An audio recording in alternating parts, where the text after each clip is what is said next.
Of Sweden, home of a hardy seafaring warrior race, now more famous for open sandwiches and tennis players who live in Monaco and throw wobbly. We're taking an animated trip here from Rome, which was the scene of so much unhappiness last year, to Malmo. Malmo, home and hearth of this year's Eurovision Song Contest. And for why? What in heaven's name brings us here? It's well you know that last year Sweden won the contest with Captured by a Love Storm sung by Carola. Welkom allihopa. Welkom till Eurovision 365.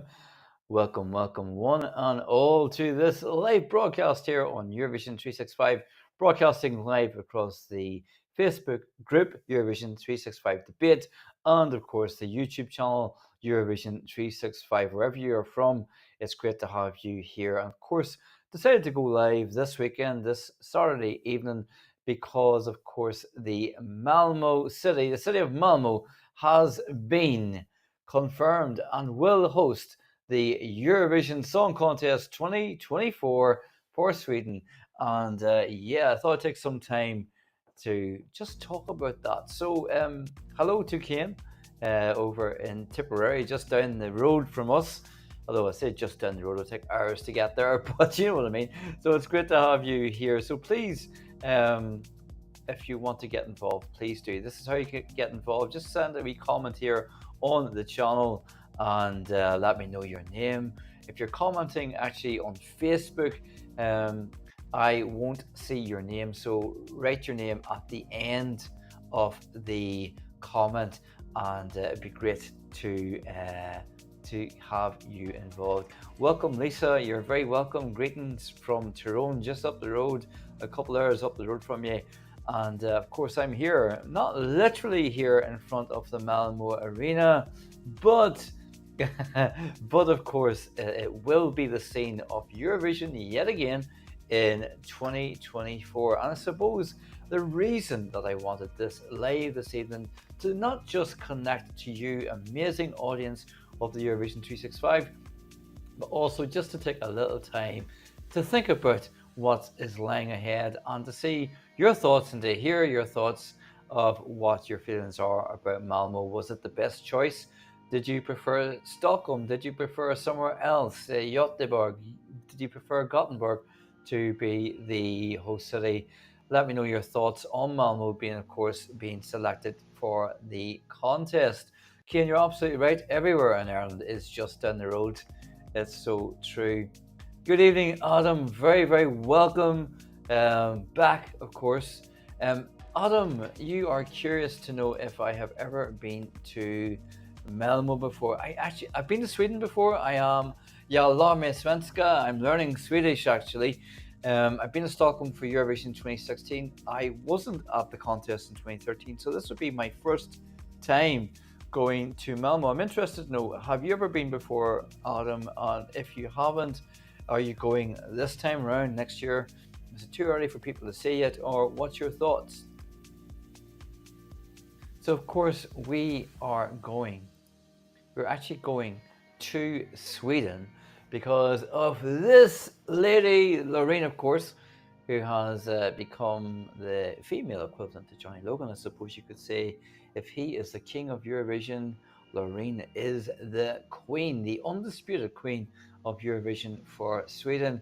Of course, won magnificently with Tattoo. Not a huge margin, I have to say, in the end, of course, but she is the reason that we are going to Sweden, to Malmo next year. So let me see. Hej, välkommen till Sverige nästa år. Or it could be hopefully hoppas to att ses du nästa år, hopefully. Hopefully to see you next year, maybe if you are close to Malmo, but I think you're actually further north, if memory serves me correct. So Loreen, who is this Loreen that I am speaking of? Loreen, of course, is, like I said, the undisputed queen, it has to be said, of Eurovision. Whilst maybe I would have preferred a couple of other songs to triumph I can't deny the power of the song, and I think it's great for Eurovision. I think it's really good for Eurovision whenever a song is successful in the charts, and of course, Loreen placed was I think her best result in the UK charts at least was number two, which was the same second, which is the same as Songwriter last year, and I think it bodes well. Even 8 weeks on, Loreen is still in the top 40, and I think, as I said, it's very good for the contest. And actually, I'd be interested to know: have you heard that song or other songs from this year's Eurovision when you've been out and about? Um, my local swimming pool, I don't know, because I go swimming a lot, and I don't know if there's someone that's in there who is a huge fan of the contest or what, but this last couple of weeks I've heard Tattoo being played. I heard also Rosalind Snap, which is kind of one of those radio friendly songs and it does get played a lot. But actually, a couple of weeks ago on a Friday, I was walking in, just randomly walking in, and Gustav's song was being played as well. So it's like, is there a Eurovision fan in this swimming pool that haven't made themselves known to me? I hope they do. But yeah, it was good to hear. So, like I was saying, Lorraine is a great. It's great to see Lorraine's song doing so well in the charts. That's so interesting. I've heard someone whistling the Belgian song from this year. My goodness. Yeah. So Lisa, I was asking, of course, but just before we had a picture of the rain there, I was asking what your favorite city was, what you're hoping for, and Lisa, you were saying to me, I actually thought Gothenburg would have been chosen if Malmo didn't get picked this week. Um, I think there are reasons. There are reasons, obviously, for any city being chosen, but I think there are reasons. This is just my own personal view, and I welcome your views. I want to hear your views. This is what this is all about. But my own feelings about Malmo being chosen is because obviously we had the Friends Arena, we had the Tele2 Arena in Sweden, but they have obviously they're used for football teams, so that was never going to work. 6 weeks of a schedule was never going to work with football teams, and of course SVT or Stockholm, I should say, Stockholm City had this idea of building an arena, purpose-built arena for the contest next year. Of course, that's happened before in 2012 in Baku. The arena was purpose built for the contest, but I think so many months would have passed by, and ticket sales would have been going on really late, and we wouldn't have known really what was happening for a long time. So I think, even though I believe I'm right in saying this, but even though Malmo originally said we can't afford to host this, I think they were always going to be the safest bet. I think the safest choice for SVT, because of course the Scandinavian, which of course was the 1985 venue, which was huge back then, a huge venue at that point in time, but it wasn't going to be ready or wasn't going to be big enough. For they were doing some extensions or the lights. There was an issue with putting the lights rigs up, so that makes sense that that wasn't chosen. So Malmo it is, and I have never been to Malmo, so I'm looking forward to going. So yeah, Lisa, I agree. The song is really very popular here in Ireland. It's popular, it seems, all across. I'm glad Kane's saying that the capital city for the last few years hasn't been chosen. We get to see more of the host country going to smaller cities. I agree. I think Liverpool is a real case in point of that, because I think I have never seen so much of Liverpool at a Eurovision before in terms of the postcards, and I thought that was a really nice touch to add Liverpool so much to those postcards. So as I say, Lorraine is the reason that we are going to Malmo. For the final is going to be on the 11th of May next year, which is it's going to be fun. So we've got the first semi-final on the 7th of May, the second on Europe Day on the 9th of May, and the final, of course, on the 11th. So we've got that to look forward to, don't we? Now, of course, as you will all know, as you would all know, that this isn't the first time that Malmo has hosted the contest. Let me see before I go on to that. So we're having comments, and please, of course, let me know your thoughts about everything that's going on for 2024. What we know so far. What are your hopes for Malmo? Are you going to be there? Are you going to stay somewhere else? Is it too early for you to say? I understand that we might not be successful in purchasing Eurovision tickets, but I'd love to know your thoughts and your comments on what is to come. Welcome, Scott. I think this is the first time you've commented. I don't know if that's true or not, but you're very, very, very welcome. You're from Cork. When will Gothenburg knock the Scandinavian down and build a new one so we can go there next time Sweden win? Yeah, that's a good point. They're going to have to do something with that, aren't they, Scott? Malmo will have big boots to fill after Liverpool. They'll be able to do that, though. Of course, they would be able to do that. That's no problem with Swedish TV, SVT. They, of course, they have the huge Melody Festival, and they have so much expertise, have so much experience. They know Eurovision, and what I am very happy about when it comes to Sweden hosting next year, what I'm happy about is I know from my experience in 2016 and other people who have been in Malmo in 2013 and Stockholm 2016, both times have said the organisation has been on point, and I have to attest to that as well. When it came to Stockholm 2016, it was a great experience for me. Facebook user, again, great to have you here. If you want, it'd be great if you let me know your name at the end of the comment or the beginning, so at least I know who I'm talking to. I don't get to see your name on the Facebook until after live is ended, so it just makes it a bit more personal. But either way, you hope to go to Israel, calling Amsterdam as well before Malmo. Yeah. To answer your question, yeah, we have booked a hotel in Copenhagen. And actually, this is a really interesting thing that I learned the other day. Copenhagen, Copenhagen is apparently closer to Malmo city centre than Malmo airport. Copenhagen airport is closer to Malmo city centre than the Malmo airport. That's interesting, isn't it? That's so funny. The sky high, I think they've gone sky high, but I think Liverpool set new highs, didn't they? But moving on to the last, like as I said, Malmo, as you all know. Hey, Alan, welcome, welcome, welcome, welcome.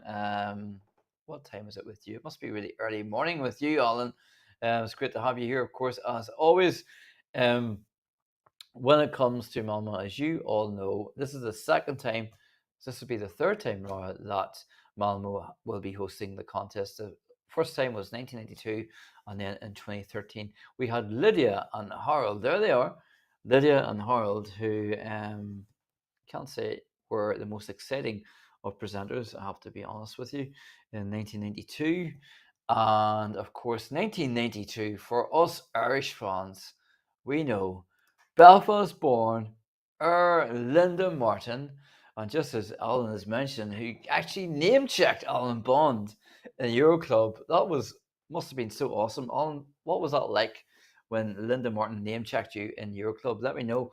But yeah, so Linda Martin, of course, won for us in 1992, and yeah, it was so great to have that.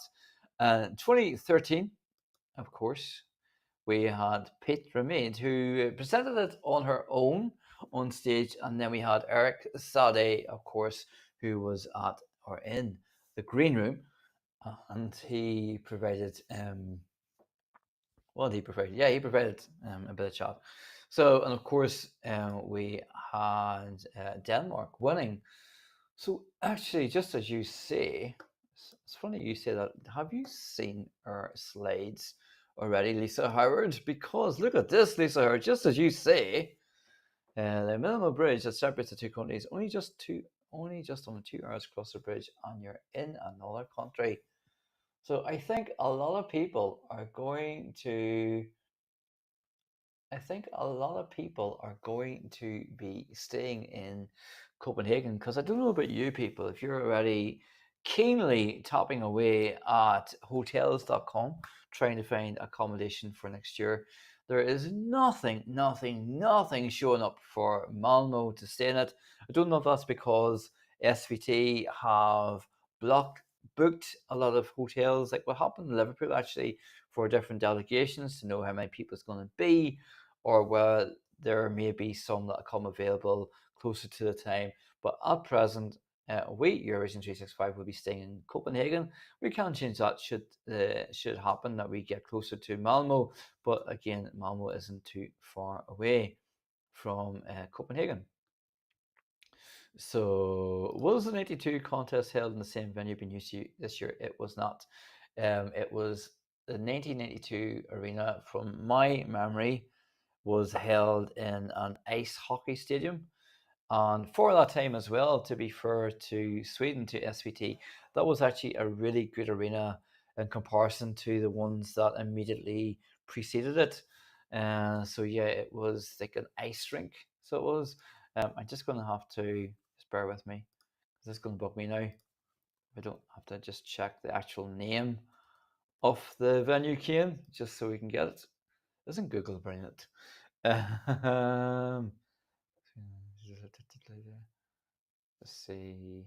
Yeah, it was held at Malmo East Stadion, so the Ice Stadium. It was held in 1982. Hello, Anne. Very welcome. Great to be back live, isn't it? So, Anne, what's the bets for Petra as presenter 2024? It was up to me, and it's not, but if it was up to me, I wouldn't have Petra Mead or Mon Sermelo anywhere near Eurovision 2024. And I'll tell you the reason why. Because, of course, this is Sweden's 7th time hosting, and they've hosted 2013, 2016, and 2024, not unlike, of course, Ireland hosting in the 90s. And a thing that was an argument that was thrown at Ireland, at RTE in particular, was that they had run out of ideas and seafood in Terry Wogan's commentary, but they had run out of fresh ideas when it came to the contest. And I think even though 93, 94, 95, and 97 contests were quite different in terms of aesthetic, I think you could always tell that was being held in Ireland. And I think Sweden, if they choose Petra Mead to present, could be on that trajectory of being labelled as not having any new ideas.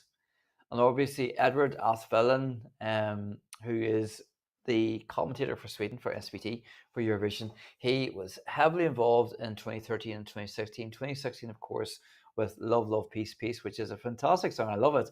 Lots of fun. But again, it could feel quite samey, I think. I mean, what do you think, Anne? Would you like Petra to be back? Um, Let me see what I was saying about her. So let me see. God, you're commenting great here. I love it. Well, yeah, it's great to see all these comments. It's great to be live. So what we saying? So in terms of accommodation, Adam, you're saying looking into the possibility of going into Sweden next year for a second Eurovision experience after my first time at the Liverpool event. It was so enjoyable, wasn't it?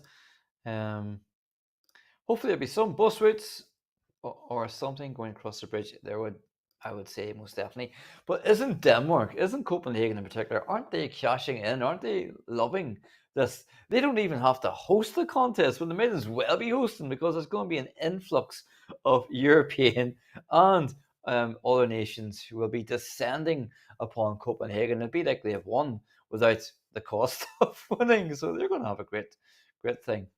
So yeah, the capacity of Malmo Arena is 15,500 for concerts. That would be reduced for the contest itself next year. Whenever you've got the stage, the lighting, etc. One comment, somebody actually, it was a really clever comment that somebody had made. I think it was actually on the Eurovision 365 Facebook group page, where someone had said that the green room was way, way, way back at the back of the arena for the 2013 contest. And I think that would be a really good idea to bring the green room further away so to increase the capacity. Because, in my view, I think, like Liverpool, there will be a chance that there will be standing tickets for Eurovision 2024, and that would potentially increase the capacity. You would hope. You would hope anyway. I thought next year's competition in Sweden would be Sweden's 8th time to win the competition, which it wasn't. Yeah, I don't think Sweden want to win. I get a feeling they're happy enough just winning every 8 to 10 years, and then they think, yeah, we're okay, we're good. So, Kane, you have a different view to me, which is obviously great and fine, good at what she does, so why not bring her back? I mean, Katie Boyle, of course, for the UK, presented 4 times in 1960, 1963, 1968, and 1974. But the contest was a very different animal back then. It was a smaller event. Certainly didn't last for 3 near 4 hours. Katie Boyle did a good job. But people seem to say, I think Peter would come back. I'm sure the paycheck would be awesome. I'm sure the paycheck would be awesome. Peter Mead, oh, I didn't know this. Peter Mead has serious back problems. I think she's working for a different TV broadcaster, not SVT. Oh, I didn't know that. I would like Sonal Neeson to be involved. I think Sonal Neeson would do a good job. I also think as well Oscar Zia did a very good job, albeit very what's the word I'm looking for? Stilted, albeit stilted kind of presentation of Melody Festival. But I kind of like Oscar Zia. I think he'd be quite good for the contest as well. But Sweden SVT, surely you have a lot of choice. Maybe they don't. Of course, as I was saying earlier on, Linda Bensing was involved in Melody Festival this year, in a green room capacity. So she may be involved. The potential for her to be involved. She seems good crack, good fun. So you never know. Let me see. Then Denmark wins in 2024. Well, there is a good chance of Denmark winning, and Sweden they are in form, because of course in 2000 and 2013 Denmark wins. 1992 Ireland wins. Could 2024 be the year that Ireland win? Well, did I see a comment about Linda Martin? I actually seen a comment about Linda Martin. It was actually you, Lisa, that said it. I wonder, will Linda Martin consider putting herself forward to represent Ireland against Sweden, especially since she won the competition in Malmo in '92 before it came to Mill Street the following year. So, I don't think so. I don't think she would put herself through that anymore. I wouldn't want her to put herself through that, actually, being honest. Let's see. Denmark, Sweden, and Germany will benefit from the competition being held in Sweden, as they can go through Denmark to travel to Sweden, especially with the Malmo Bridge. There's a border between them. Absolutely right. Okay, Adam, what are you saying? I read that Malmo was a last resort choice for SVT after all their Swedish cities were ruled out, and Finland would have to be asked to host instead. I don't know how true that statement is in terms of Finland having to be asked. There's no chance, in my opinion, that Sweden would ever give up a chance to host Eurovision, especially coming after a UK Eurovision, because such was, in my opinion, the success of the contest just gone. The SVT will be doing all they can to outdo the BBC contest. I think so. I understand what you mean in terms of Stockholm. Clearly wasn't ever really a front runner. I would imagine that Stockholm was the preferred choice of SVT, just because of it's probably bigger, etc. So I think Malmo was the best choice, obviously. And I'm really excited. I've got to be honest, I'm really excited to see Malmo for the first time, to speak a little bit of Svensk, hopefully, in Malmo, and have a good time. And obviously go to Denmark as well. Oh, this is a different kind of viewpoint. If we even go to Eurovision, wow. I don't think RTE are even thinking about Eurovision with all that's going on at the moment. Yeah, I know some of that, what's going on, obviously with turbidity and expenses and flip flops that somehow cost near €5,000. Um, I but they've already made the call, haven't they? RTE made the call is open for singer songwriters, aspiring people with experience to put themselves forward. But the question is, would they put themselves forward? Just as I talk about this, I want to just mention the video that's come up, part one of We Need to Talk About Ireland at Eurovision.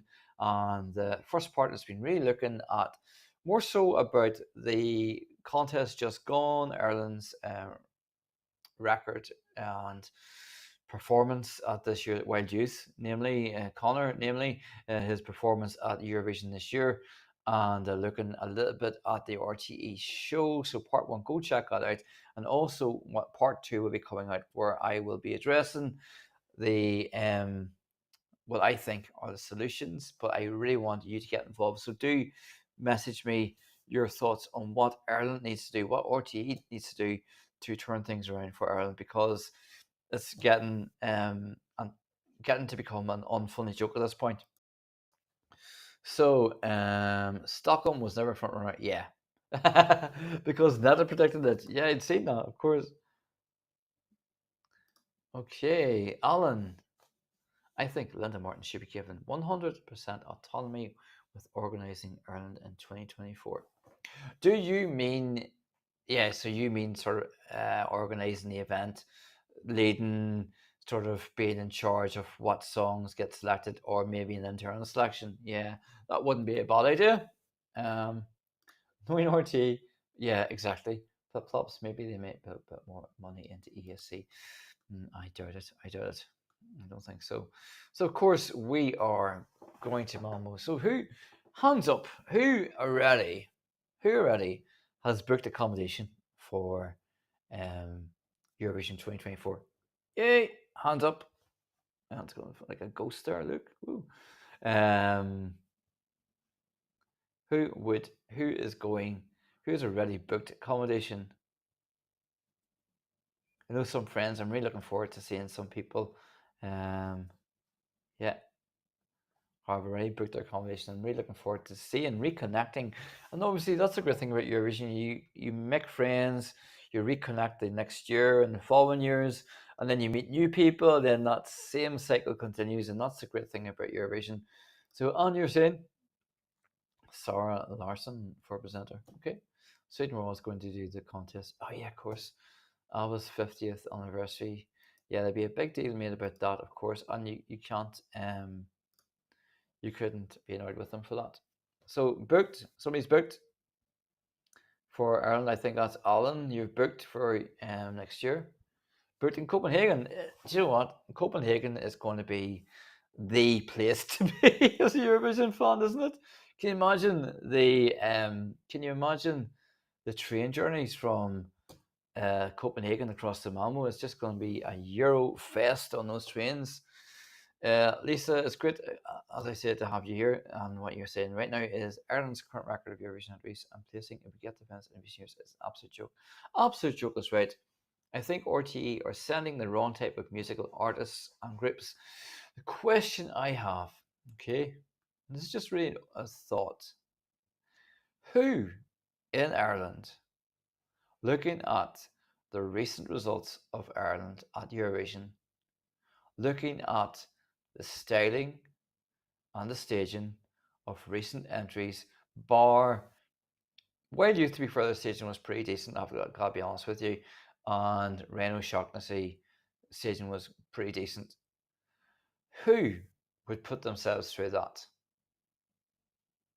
Really? Who would put themselves through that? Knowing that there's a chance that they may not be financially supported for lots of different reasons. I understand that. Who may not have the right PR management going on, who may not have the right ideas about what they need to do to connect. What formidable and reputable artists in Ireland right now would say, sign me up? Maybe there is some. I don't know. I hope to be proven wrong. Um, but I think the attitude needs to change, just like what we're saying in the video. The first video, we need to talk about Ireland, part one. The attitude needs to change. You can't blame Europe for bad results if the quality is not good. But if we're looking at the success of Rosalind, and as I said, Gustav, his song was being played in my local swimming pool there a couple of weeks ago. If we have that kind of mentality of we can get a hit out of this, we can do really well in the charts. This is a really cool thing to do. This is a really edgy thing to do. Then it may attract more people. But anyway, that would be in part two. Let's see. Let's see what we're saying, Adam. I do know that the jury voting system for the final is being reviewed for possible changes next year. That would give the public more power overall. Yeah, I would probably add there. I'm not sure it's a great idea for the EBU to just sort of have snap decisions based on Dustin the Dorky. Yeah. Can you imagine? Oh, God, be a new low. But at the same time, as I said, Denmark have won twice in Malmo. Ireland have won once in Malmo. So maybe 2024 would be the year. Wouldn't it be great though? Wouldn't it be great to go to a city, a Eurovision, and be so confident that not only is the country going to qualify for the final, but be in with a really good shot of winning the whole thing? But anyway. So as I say, we are here talking about Malmo and be broadcasting live now. Well, over half an hour. Where's the time go? But it's great to go live. I'm loving this live, and it's great to have you here with me, of course, talking about Malmo. As I say, it is Malmo for 2024. And yeah, let's have a quick look.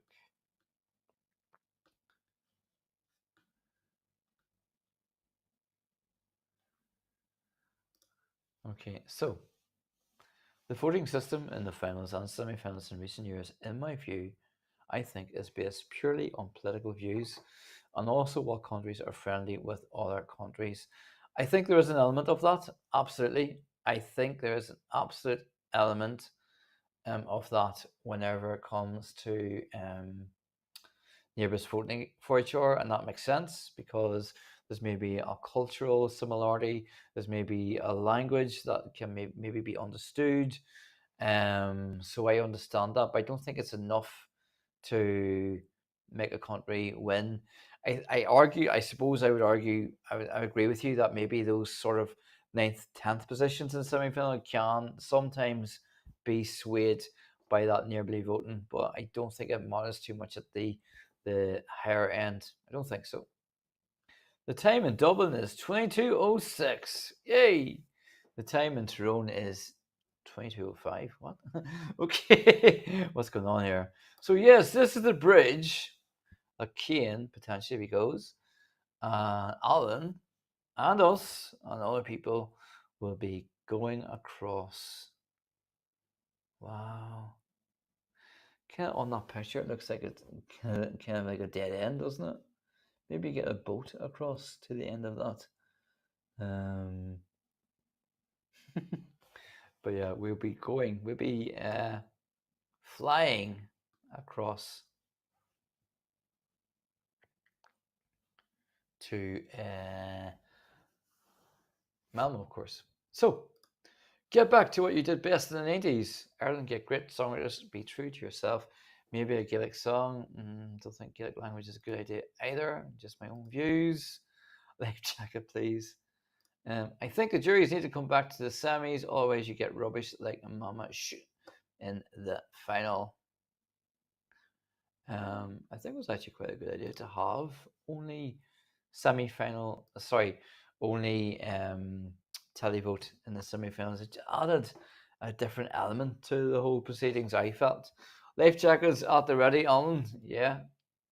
Um, so yeah, as I said, the previous presenters of Eurovision in Malmo are, of course, Harold here and Lydia, who presented all in Swedish, which was the rules at the time. I think when it came to the voting, they changed to English.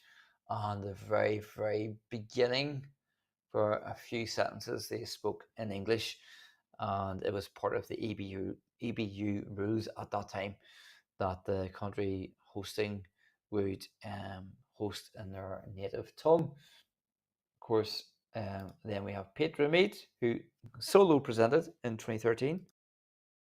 Of course, went on to co-present with Mon Sermelo in 2016. But yeah, we've got loads of time, don't we, to really... We've got loads and loads of time, haven't we, to see who we present at the contest next year. So Scott, you are saying, wow, okay, you got ticket, you got actually got accommodation. Fair play to you for getting accommodation in Malmo itself. Did you must have like, did you have that booked before the announcement? Had you kind of booked it just in the chance, or were you just like so quick, like rapid, quick getting that accommodation? But you know what? Fair play to you. Fair play to you for getting that.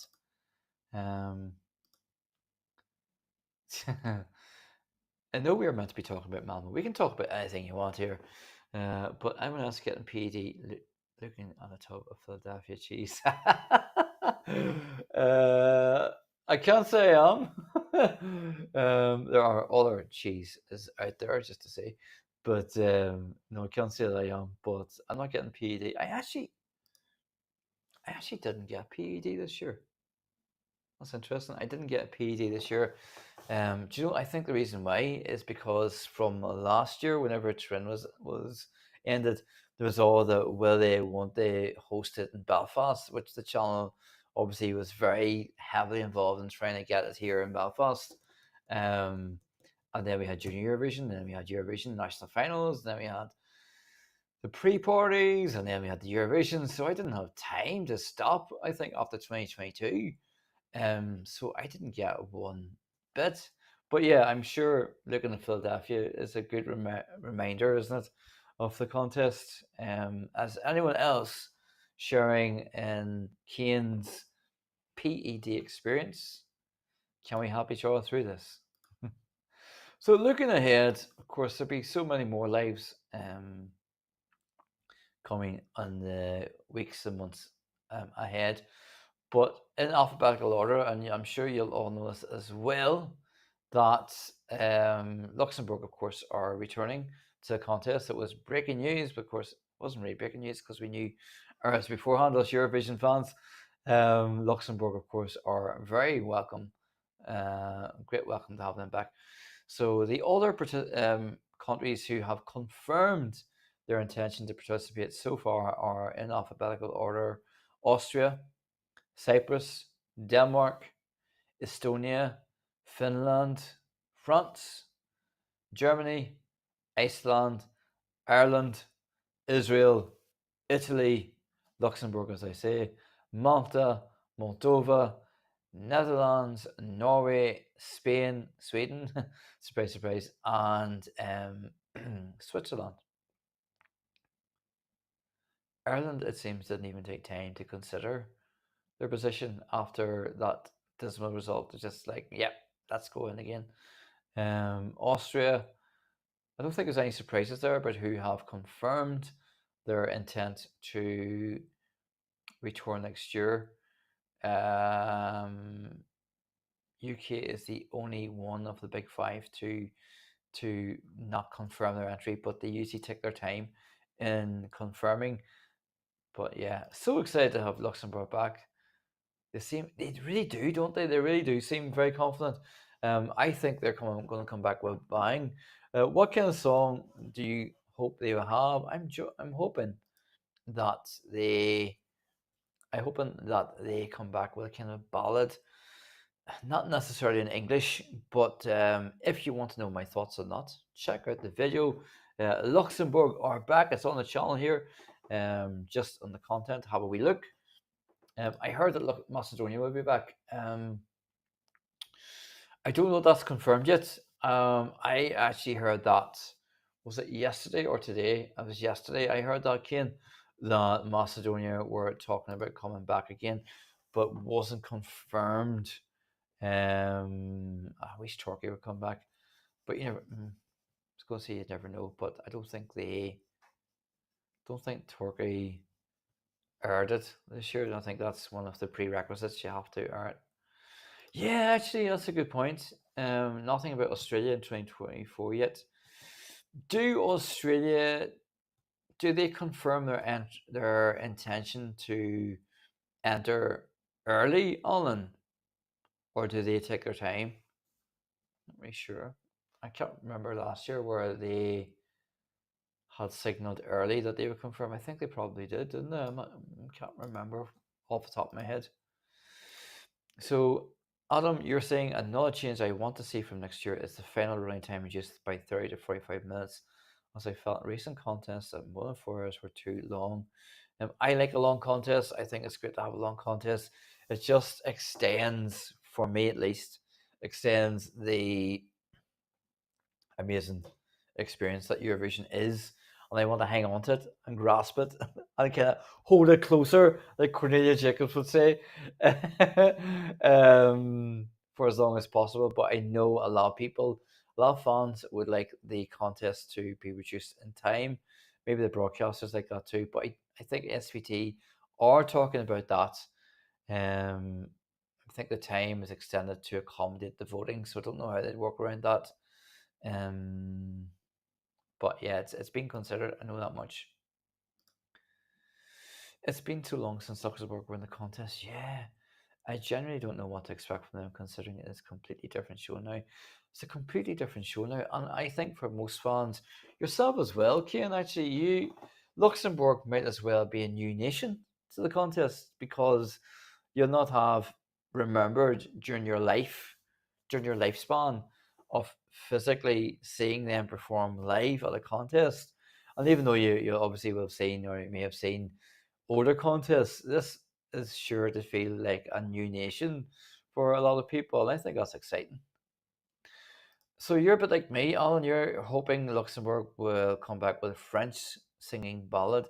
That's kind of what I want as well. Something like a Barbara kind of, that kind of voila type of song. That would work really well. They are hoping they are wanting their performer to be from Luxembourg, or at least have significant links to Luxembourg at the very least. So that would rule out a lot of um, other performers. Luxembourg, of course, are famous at Eurovision for having performers who weren't from Luxembourg, which makes sense given the size of the Grand Duchy. But it'd be interesting to see who they come up with. And researching the talent in Luxembourg for my Luxembourg video, I was really, I have to say, really pleasantly surprised at the talent that there is in Luxembourg. So it's quite exciting to see what they're going to bring. I've heard people saying that Lux will win purely because of the hype around the return. That does make sense. Italy placed second in 2011 after a long time away after the 97 contest. Portugal took 1 year out and they won in 2017. So there's a good chance, isn't there, that Luxembourg will come back and win the whole thing. And I'd be okay with that. Actually, you've got to be honest as well. But they are going to come back with intent, it seems, on the gold for Spain. They're like, what do we need to do to win this thing? But yeah. So let's have a wee quick look again. We nostalgic trip at the animation from Rome as it was to Malmo from 1991 to 1982, and we have the late Sir Terry Wogan commenting on this as well. Let's have a quick recap, a bit of nostalgic point of view here. Of Sweden, home of a hardy seafaring warrior race, now more famous for open sandwiches and tennis players who live in Monaco and throw wobbly. We're taking an animated trip here from Rome, which was the scene of so much unhappiness last year, to Malmo. Malmo, home and hearth of this year's Eurovision Song Contest. And for why? What in heaven's name brings us here? It's well you know that last year Sweden won the contest with Captured by a Love Storm sung by Carola. Carola, of course, is mentioned. She features a lot in the Eurovisions. So she does that Swedish Eurovisions, and she seems to be game for a laugh. Yeah, Australia confirmed early last year. That's what I thought, but wasn't 100% sure. Me and my mum watched the 1982 contest just this evening. It's mad to see how the show progressed. Yeah, yeah. And even the voting as well, because the voting was done, I know it was like 1 point right through till 12 points, but was done very quickly. And even like the last two countries to vote, like there was no suspense, there was no like delays. It was just like 10 points, 12 points. Yay, we have a winner. Um, yeah, that I must watch 1982 again. It's put me in the mood for that. I do. That's a great contest to watch. There's so many good songs from 1982. Interesting question. Did Luxembourg ever actually sing any of the entries part in English during the original? Yes, they did. They one of their entries in 1985 was sang in 3 languages, which as I said, my Luxembourg video was very unpleasant audio experience for me, but it was in French, German, and English. Sometimes those languages were being sung simultaneously, which was, as I say, not great for my ears. But yeah, it was called Chinder. Children. I was thinking of Kinder, children, the font. So yeah, there has been. I wish we could open chat here too. Yes. Yeah, children, Kinger, and font. Thank you. So 3 languages. Yeah, they were sang in 3 languages. The rest were either French or in Luxembourg language. I think actually their entry in 1982 was in it was in Luxembourgese language in 1982. So Fry, I think I'm right in saying that. And then their last entry in 1983 was in French, from memory. So yeah, 3 couples. You're right, 3 couples. I think Irene Shear was one of the couples, and she, of course, sang for. She actually there was another song, "Bye Bye I Love You," for Luxembourg in 1974. Irene Shear, who was part of that couplets, those 3 couplets, she sang for Luxembourg in 1974. The song was "Bye Bye I Love You," so it was maybe just the chorus that was like a part of the chorus that was sung in English. Bye bye I love you. Yeah, only a couple of lines in English, but there was a little bit of English thrown in. Yeah. So Irene Shear. And Irene Shear actually also performed for Germany in 1978 with a song was called Fire. And she, in 1978, caused a controversy because she had she was wearing a dress, but she had like a kind of shawl like thing around her top, and then she threw it off at the start of the first chorus, and there was a lot of controversy around that move. It's funny how things have changed, isn't it? 2 of my top 10 ASE songs come from Luxembourg. Do tell, who is that? I love the 1986 entry, I've got to say. So yeah, so it's great to have Luxembourg back, isn't it? I know we're talking about Malmo, but of course, Um, Luxembourg, of course, is going to be part of Malmo, which is great. Great to see. The last time they won was 1983. Of course, that's a long time. Like, that'll be 41 years when they've won. Whenever it comes to next year's contest, but it's great to have them back. I just hope Australia come back, and especially after Voyager had such a great result in Liverpool, it'd be great to see them in Malmo as well. Après-toi, yeah, and the other winner from the 70s. I can't spell. Yeah, I really want to see Latvia, Georgia, and Ireland find a way to restore some Eurovision success next year after so many non-qualifications in a row. Yeah, I hope for that too, Adam. I just have to agree. Um, yeah, Luxembourg have had some great songs at Eurovision. You'd hear me topping here because I just want to remind myself of the titles so I can try and get them right. Michel Tour in 1966, a great song. Blame me, how do I say that? Ce soir. Oh, I'm going to tap that.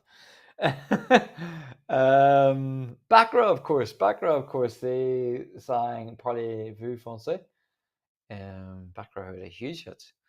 Um, yes, sir, I can boogie. That wasn't their Eurovision song. And who can forget? Who could forget Papa Penguin in 1980 when some poor guy was thrown into a penguin suit and forced to jump about the stage? What are your hopes for ESC 2024? So this is a question that Kian is asking, but I want to open this up to whoever is here who wants to comment. Please do. In this live broadcast, which will soon be ending actually. So what are your hopes for ESC 2024? Perhaps you could start us, Kian. What are your hopes for ESC 2024? Papa Penguin is a banger for tune. Totally overlooked. Shamefully overlooked. I think that was the case of them, like, we don't want to win, it felt like. Uh, but actually, they came ninth. Wow, they came ninth. Papa Penguin came ninth in 1980, which is remarkable when you think about it. Another song I really like from Luxembourg is their 1984 entry, 100% Them More. Very nice. It was my ringtone for a while. So, Kim, come on now. Never mind the ringtones. What are your hopes for ESC 2024? You asked a question. I want to know what you think. As you're typing that, my hopes for ESC 2024 is for there to be plenty of nations taking part, for there to be an ease for fans to obtain tickets without a headache, and for those who want to go to be able to go, for us to make more friends and have a great time. And what I always look forward to each year is I always think ahead, thinking, well, I loved certain countries this year. Who will I love next year? And I always think about that. I'm thinking, oh, I wonder which country I like next year, which country I really get behind, or which countries I'll really get behind. That's always a little bit of like speculation on my behalf. Um, but that's my hopes for ESC 2024. And of course, I know it's going to be really well organized. I know the Euro Club's going to be really, really well organized. I don't have to worry about that. I suppose, as I said at the start, I don't want Petra Mead, as much as she's good, as good as she is, I don't want her to host because of my arguments from earlier on, which was really, I think she would too samey. It's like, what's fresh here? Let's have something new. Um, so yeah, what are people's hopes? Will Denmark win again? Will that happen? Will Harold and Lydia come back? Will Linda come back? Like some people in here tonight have been suggesting or hoping for. What we do know for certain is that this is the arena that we will be going to. Malmo Arena, we know, thanks to this lady, this Queen of Eurovision as she's labelled, thanks to her, we'll be going to Malmo, to this arena right behind me right now. Your hopes, Kane. I want it to be a normal year. We haven't had one since 2019. Will it be down to limited audience, hosting on behalf of another country, etc.? I understand what you are saying. I get what you're saying when you make that point. Absolutely. Um, so I'm just going to see who is lucky. What countries are lucky when it comes to Eurovision in Sweden? So Netherlands would won in 1975 when it was hosted in Sweden. Norway won in 1985 when it was hosted then, of course. Ireland, of course, won, as I already said. Denmark won. Denmark won. Ukraine won. Oh, of course, Ukraine won in 2016. I almost forgot that. But who will next year? Will it be Luxembourg? Will it be Ukraine again? Will it be Ireland? Will it be an unexpected country like what Kane's just saying? I'd like to see an unexpected country do very well. I think we all hope that. But whatever it's going to be, Eurovision 365, along with you amazing people, we will be there on the journey across to Malmo every step of the way, and I'm really excited about that. If you have any ideas that you want or any topics that you want me to cover as content for the channel, for videos, or if you have any ideas for some more lives, please let me know as well. I really want to hear from you. So on your hopes for, that's a great question you've asked, Ken. So Anne's hopes. I hope the Liverpool Carnival atmosphere is passed to Malmo. I hope the fans that can't get tickets get a similar experience to those without tickets. I wish for ease in getting tickets. I wish that the public vote winners win.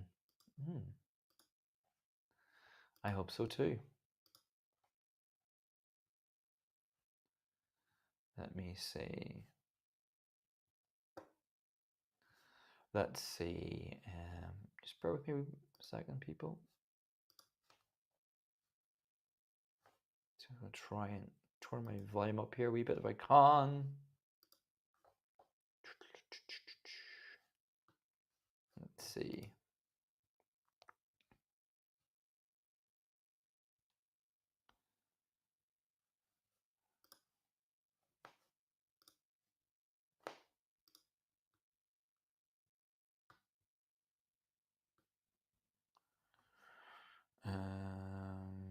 I'm just trying to turn my volume up a wee bit here.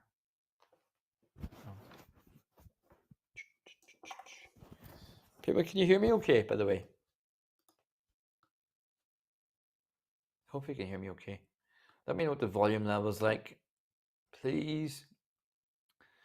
So, very welcome to you, by the way. Who do you believe should have won the Polish pre-selections? Because I know a lot of people didn't agree with Blanca.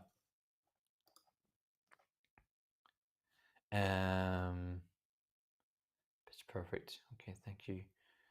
A lot of people didn't. I know a lot of people didn't agree with Blanca. I didn't agree with the abuse she got. I have to say, I'm gonna say it again. I don't believe with the abuse that Blanca got. I don't agree with the way the Polish song was selected. Totally disagree with that. That wasn't fair on anyone. I don't agree that Blanca deserved the abuse she got, but I'm kind of glad that she did really well. She did really well in the public vote, so you can't argue with that. If Ireland send Linda, we need to send Michael Ball for round two. Yeah, right enough. Would not be so strange to see Linda and Michael fighting it out again. There was a special feeling in Liverpool. Hopefully that carries over to Malmo. I'm hoping so too. But you know, the only way that can happen, that will happen as long as us fans make it happen. Because it is the fun experience, isn't it? It's that kind of feeling.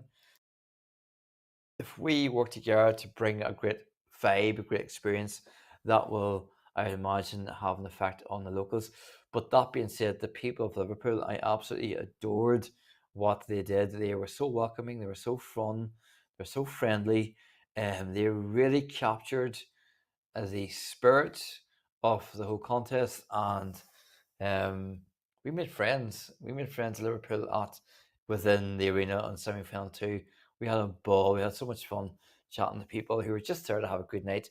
They didn't know the songs. They didn't care what the songs were. They were just there to have a great night in their own city, and that was very, very special. But anyway, my friends, I am going to bring this live to an end right now. Thanks so much for keeping me company here on this live across Eurovision 365 YouTube channel. Also, of course, in the Facebook group. Great to have you here. Yeah, Turin was a different story, wasn't it, Cian? Very different. I have to say that was, in my experience of going to Eurovision, Norway also, they seemed quite disinterested in 2010. The locals and Italy, Eurovision may as well not have been happening in Italy and Turin, but because no one seemed to be that interested or bothered, and that's okay. But it just was an observation I had. But yeah, everyone, thanks so much for being here. I love that you're here and keep me company. Thanks for support as always. Take care, each one of you, and I will see you either in the next video that comes up or in the next live. And as I say, let me know what you'd like us to cover. If there's anything you'd like, any content you want me to cover, or us to cover, or any live ideas, any suggestions of topics for lives, let me know that as well. And we'll be going live again pretty soon, I'd imagine. But until then, you all please take care and see you all very soon. Take care. Adios. Have a good night.